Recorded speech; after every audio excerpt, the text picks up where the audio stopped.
सरकार को दोषी मानते हैं। राज्य सरकार के अधीन ये संस्था है, इसका नाम है Jharkhand staff selection commission. Jharkhand नाम है और झारखंड नाम से जो भी है वो राज्य सरकार के अधीन होती है, तो राज्य सरकार को हम दोषी मानते हैं। सरकार कानून भी तो बनाई है, कानून इम्प्लीमेंट हुआ है तो दिखाइए। अगर कानून कहीं प्रभावी रूप से चालू है या फिर किसी के ऊपर लागू है तो दिखाइए। ये हवाई बातें हैं, छात्रों के भविष्य के साथ खिलवाड़ किया जा रहा है। झारखंड में ईडी की बड़ी कार्रवाई हो रही है। देखिए, ईडी की कार्रवाई का हम समर्थन करते हैं, लेकिन ये भी कहते हैं कि ईडी की कार्रवाई निष्पक्ष होनी चाहिए। भारतीय जनता पार्टी की बिरंची नारायण है, माननीय बिरंची जी, जिनका 500 करोड़ का सुने का अस्पताल है। भारतीय जनता पार्टी से अमर बावरी जी हैं, जो 1 करोड़ में लेके मंत्री पद बने थे, उसके बाद कितने कमाई किए हैं। इसी पार्टी से माननीय पशुपतिनाथ सिंह जी हैं, इसी पार्टी से माननीय राज सिन्हा जी हैं। कहे भाई ये लोग दूध के धुले हैं क्या? तो ईडी को लोकतंत्र में आस्था बना चाहिए जनता का, इसलिए बीजेपी के पास भी दस्तक देनी चाहिए। झारखंड में ईडी की कार्रवाई को कैसे देख रहे हैं? देखिए, झारखंड में ईडी की कार्रवाई कहीं ना कहीं माने एक बायस्ड होकर काम कर रही है। मानव श्रृंखला जब स्टार्ट हुआ था तो सबने मिल करके मानव श्रृंखला तैयार किए थे, भाषा आंदोलन का शुरुआत किए थे। और आज कहीं ना कहीं भाषा आंदोलन का शुरुआत एक तरह से बोल सकते हैं मीटिंग रखा गया था विनोद बिहारी महतो स्टेडियम में। यहाँ पर आपके जो पुराने साथी हैं वो सभी इस मंच पर आके जो है कि क्या मैसेज दे रहे हैं कि जो है 2024 में क्या होगा? देखिए जितन बाबू, आपका सवाल बहुत तगड़ा है और सवाल का जो उत्तर दे ही देते हैं। देखिए, भाषा आंदोलन शुरुआत हुआ था तो किसी को उम्मीद नहीं थी कि जयराम महतो का ऐसा चेहरा बन के आएगा जो जिसका तोड़ पूरे राज्य में नहीं होगा। जो मेरे ही साथी थे, मैं आपको बता रहा हूँ, जब डुमरी में मेरा पहला प्रोग्राम हुआ था, मेरे काबिल साथी जिनका मेरे मोबाइल में उनका दादा बोल के नंबर सेव है, उन लोग विरोध किए थे कि जयराम महतो को हीरो बनाने के लिए हम लोग मानव श्रृंखला नहीं बनाए थे, जयराम महतो को सभा करने के लिए मानव श्रृंखला नहीं बनाए थे।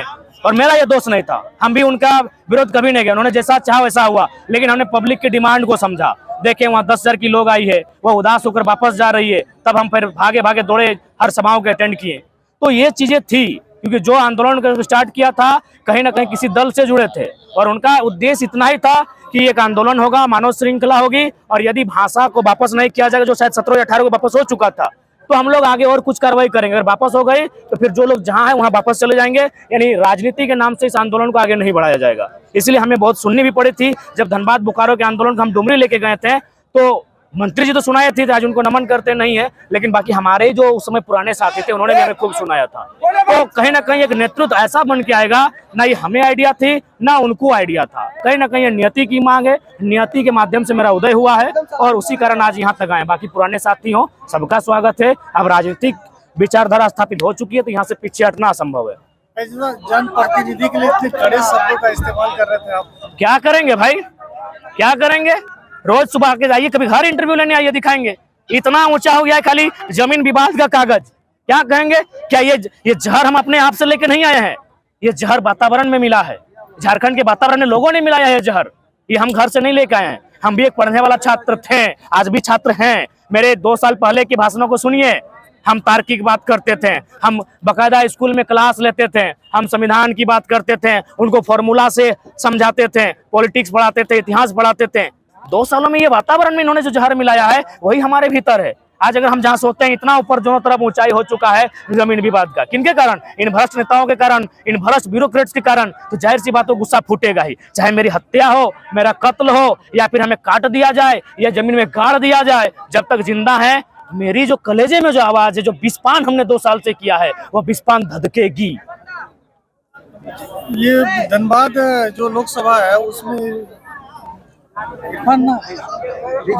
रिजवान का नाम सामने आ रहा है। आप लोग भला बात, हम मीडिया वालों को बड़ा एकेडमिक मानते हैं। आप अगर यहाँ के कंफ्यूज कीजिएगा, सवाल को लेकर कंफ्यूज कीजिएगा तो आप नहीं, आपको सवाल को लेकर पहले से परफेक्ट होना होगा। देखिए, रिजवान जी नाम आया है, कल और किन्हीं का भी नाम आएगा, आना चाहिए, स्वागत है, ऐसा बात नहीं। जब हमारे साथ तो उनमें भी योग्यता है, लेकिन सवाल ये है कि हमारे आपने नाम लिया, लेकिन सवाल ये है कि जो जिनका आपने नाम लिया उनके साथ हम लोग बैठेंगे, उनकी क्या इच्छा है, क्या इतने बड़े मैंने चुनौती को स्वीकार करते हैं कि नहीं, लोगों पर हम लोग रायशुमारी करेंगे, तो ऐसा बात नहीं है।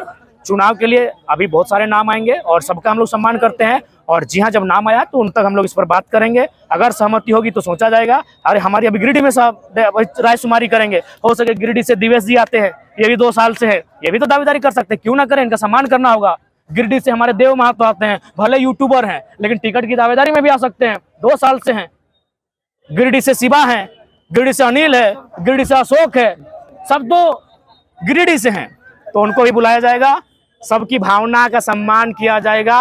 रायशुमारी होगी, थोपा हुआ लीडर नहीं बनेंगे। रायशुमारी के बाद जो लीडर आएगा वो सर्वसम्मति से स्वीकार होगा। वैसे देखिए धनबाद सबसे हॉट सीट रहेगा, तो फिर कहाँ से? देखिए, चूंकि हमारी अगर दिल से पूछा जाए, दिल से एक ही आवाज आती है कि धनबाद लड़े, लेकिन दिमाग से पूछा जाए तो लगता है कि पहला शुरुआत अपने घर से करें, अपने गढ़ से करें। और जो हम बार बार पारसनाथ झुमरा का जिक्र किए हैं वो गिरिडीह लोकसभा में आता है, तो वहां से करें। एक तरफ बराकर नदी है, दूसरी तरफ दामोदर नदी है, तो एक भौगोलिक दृष्टिकोण से कहीं ना कहीं गिरिडीह टाइगर को सूट करता है। टाइगर जयराम मतो पहले आप कहते थे कि पुराने आंदोलनकारी है, साथ नहीं है, अभी देख रहे हैं आपके सभाओं में एक साथ दिखने लगे, जैसे करण मतो। देखिए, सब आएंगे, आप कैसे सोचते हैं, आप भी साथ आएंगे। लेकिन आप कहते थे कि जो विश्वासी होंगे हम उनके साथ नहीं चल सकते हैं। हाँ, तो उन्होंने विश्वास जताया, विश्वास दिलाया, फिर हमारे साथ आए हैं। लोगों को भी कहीं विश्वास के मापदंड पर ही आए हैं। अच्छा दादा, कोते पिछड़ा सब लोग संगे आनबी ना, एक लोग छाड़ी देबी ककरो ना छाड़ भाई, तो निश्चिंत रहो, सबके संगे लेके आइन के लोकसभा में बहुत जोरदार विस्फोट है के प्लानिंग है। टाइगर जयराम तो हम बोले थे कि हम जनवरी में घोषणा कर देंगे टिकट की, अभी तक नहीं, हमने प्रयास किया था।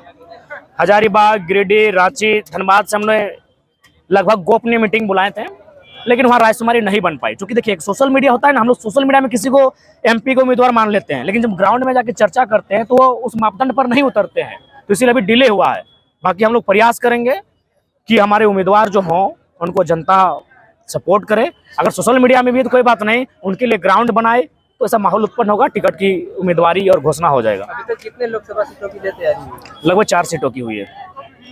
कहाँ धनबाद, गिरिडीह, कोडरमा, हजारीबाग। धनबाद से अभी तय नहीं हुआ है, धनबाद से बहुत सारे नाम आ रहे हैं और हम लोग कोशिश करेंगे कि कहीं कहीं जो अगर कोई ऐसा दल जो सत्ता में नहीं रहा है और वो अगर झारखंडी को टिकट देते हैं तो उस पर भी हमारा संगठन सोचने पर दूसरा पार्टी नाम रहेगा। देखिए, कोशिश करेंगे। कोलान में हमारा परफेक्ट उम्मीदवार रहेगा और कोलान पर हम लोग अपनी पर्यवेक्षक की टीम भेज चुके हैं। दूसरे पार्टी का नाम क्या रहेगा? जीपीएससी का दूसरा कुछ रहेगा? कैसे आ रहे हैं? इस्तीफा देके ही आ रहे हैं।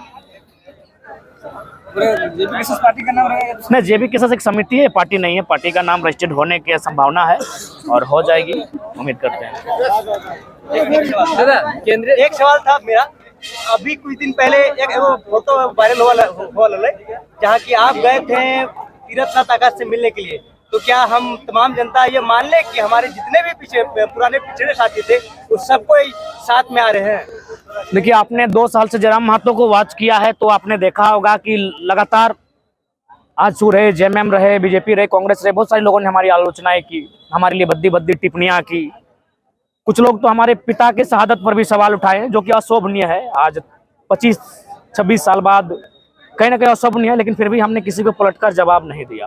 यानी हम एक जल की तरह शीतल हो चुके हैं और इस राज्य के हितार्थ के लिए अगर हमें अपने सीने में खंजर भी सहना पड़े तो हम सहेंगे। और जहाँ तक तीर्थदा का सवाल है, वो हमारे आदरणीय शुरू से रहे हैं, उनके साथ वैचारिक मतभेद हो सकते हैं, लेकिन उनसे कभी हमारा व्यवहारिक मतभेद या सामाजिक मतभेद नहीं रहा है। जब भी उनके जन्मदिन हुआ है बाकायदा हमने बधाई दिया है, जब भी वो अस्वस्थ हुए हमने टेलीफोन करके हाल चाल जाना है, तो ऐसी बात नहीं, बड़े भाई समान है। और अगर कोई विधायक जेबीकेएस से जीतता है, अगर वो दूसरा पार्टी में चला जाएगा तो पैसा लेके, तो उसको बाद फिर क्या उनके लिए एक टीम है जिसका नजर पारसनाथ की चोटी से रखा जा रहा है। बाबूलाल, सुनिए, बाबूलाल मरांडी नहीं है, this is tiger Jairam Mahato. ये Babulal Marandi, I am not Babulal Marandi, this is tiger Jairam Mahato. जो दगा देगा उसको सजा देंगे। अब कहाँ देंगे, कैसे देंगे, वो जयराम महतो पे छोड़ दीजिए। ये कम चंदन करी में ही हुआ है, दूसरा जगह कहीं नहीं हुआ जो है। दगा देगा उसको सजा देंगे। में चला गया है उसमें। बिल्कुल स्पष्ट कहना चाहेंगे, क्योंकि ये सच्चाई है। कहना नहीं चाहिए लेकिन कहेंगे। आज जितने भी लोग अपने आप को, चाहे हम लोग भविष्य में विधायक बनाएंगे, वो कभी उड़ाट का चुनाव नहीं लड़े हैं। आज हम 6 दिन से नहाए नहीं है, हमारे संगठन कई साथी नहाए नहीं है, धोए नहीं है। आज माँ कल पूरे गांव में सुना रही थी कि कहिए ना हमारे बेटा घा रहे थे, मेरी माँ मैंने आंखों में आंसू लिए मेरे गांव वालों को समझा रही थी। कल हम गए थे विकास प्रकाश की पुण्यतिथि में, मेरे गांव में ही पड़ता है, लेकिन घर नहीं घुसे कि 1 महीना से हमारे बेटा घर नहीं ले। कमी हमने त्याग किया है, गांव गांव गए हैं, हमारा 7 गो बीमारी था, 4 गो एक्स्ट्रा बढ़ाए इन ठंडा के मौसम में। हजारीबाग में स्थिति ऐसा था कि शायद लग रहा है कि लकवा मार दिया था।